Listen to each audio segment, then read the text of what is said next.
এপিডিচিএলৰ ডিমৌ উপসংমণ্ডলত 15 লক্ষাধিক টকাৰ বিত্তীয় কেলেংকাৰী।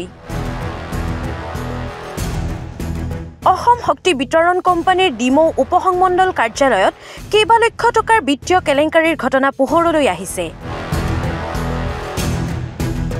গ্ৰাহকৰ পৰা সংগৃহীত ৰাজহ হৰলুকি কৰাৰ অভিযোগত সহকাৰী প্ৰবন্ধক উৎপল গগৈক চাকৰিৰ পৰা নিলম্বিত কৰা হৈছে।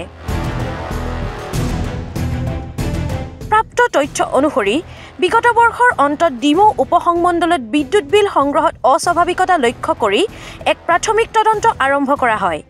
এই তদন্তৰ পাছতেই স্পষ্ট হয় যে উৎপল গগৈয়ে বহু গ্ৰাহকৰ পৰা সংগৃহীত মাচুল আৰু জৰিমনাৰ বিভাগীয় ৰচিদ নিদি নিজৰ দ্বাৰা প্ৰস্তুত কৰা ৰচিদ দি নিজৰ পকেটত সেই ধন ভৰাই সম্পত্তিৰ পাহাৰ গঢ়িছিল।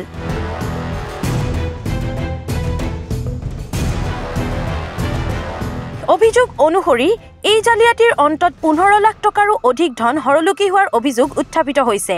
উল্লেখযোগ্য যে উৎপল গগৈয়ে কেৱল ৰাজহ সংগ্ৰহৰ নেতৃত্ব নিদি বিভাগৰ বিত্তীয় দিশবোৰো নিয়ন্ত্ৰণ কৰিছিল। বহুজনক বিভাগীয় ৰচিদৰ সলনি ভুৱা ৰচিদ প্ৰদান কৰি ধন আত্মসাৎ কৰা ঘটনাই সমগ্ৰ বিভাগটোক শংকা আৰু সন্দেহৰ সৃষ্টি কৰিছে।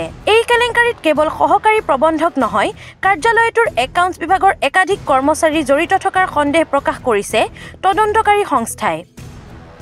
ইতিমধ্যে এপিডিচিএলৰ বাণিজ্যিক বিভাগৰ উপ মহাপ্ৰবন্ধকৰ নেতৃত্বত ৩-৪ জনীয়া হিচাপ পৰীক্ষক দল ডিমৌত উপস্থিত হৈ বিত্তীয় নথিপত্ৰ নিৰীক্ষণ কৰাৰ লগতে উৎপল গগৈক নিলম্বন কৰাৰ বিষয়ে জানিবলৈ দিয়ে।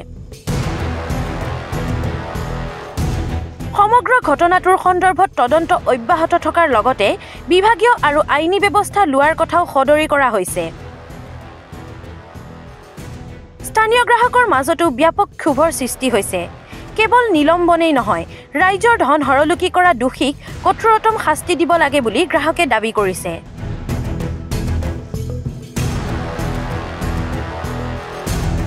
শিৱসাগৰৰ পৰা ফাৰহান লস্কৰৰ ৰিপৰ্ট, ডি নিউজ আৰু ডি নৰ্থ ইষ্ট।